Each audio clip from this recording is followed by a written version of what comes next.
Hello दोस्तों, नमस्ते। हम रीता रानी, मेरे यूट्यूब चैनल पे आप लोग को स्वागत है। दोस्तों, एक बहुत प्यारा से छोटा से राम भजन सुनावे चलते है। गीत अच्छी लगी तो कमेंट में ज़रूर बताइए, लिख के शेयर सब्सक्राइब जरूर ज़्यादा करें, सपोर्ट ज़्यादा करें, ज़्यादा से ज़्यादा। दोस्तों देखो, एक बहुत प्यारा से जब सीता का राम वन में जब छोड़ाए नहीं, लक्ष्मण लगे छोड़े नहीं, वही गाना सुनावे चलते हैं। गीत अगर अच्छी लगी, देखा सीता का कहती हैं, गाना के माध्यम से सुने। गीत अच्छी लगी तो लाइक सब्सक्राइब जरूर करिए, कमेंट में जरूर से जरूर बताइए। छोड़ा मोरे राम हो नीठा काए बना में, छोड़ा मोरे राम हो नीठा काए बना में, माया के को किया वीराना नहीं जाना में, माया के को किया वीराना नहीं जाना में, के कर रहिया निहार ये बना में, के कर रहिया निहार ये बना में,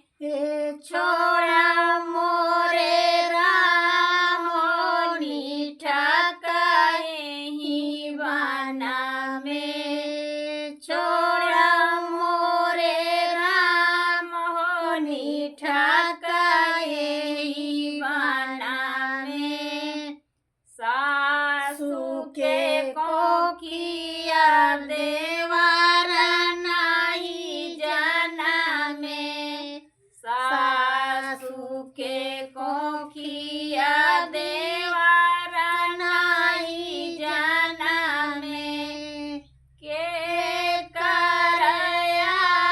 सला गाँव यही बना में, के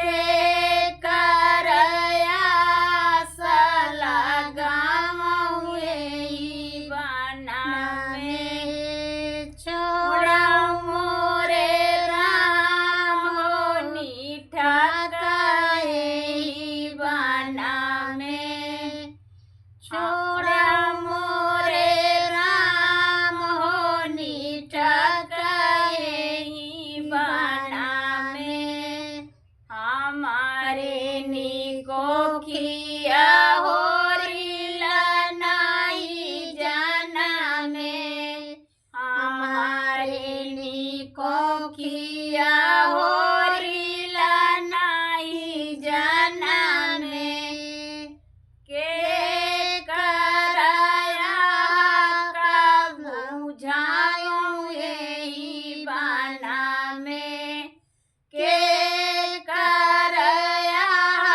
का बुझाऊं यही बना में, छोड़ा मोरे राम हो नीठा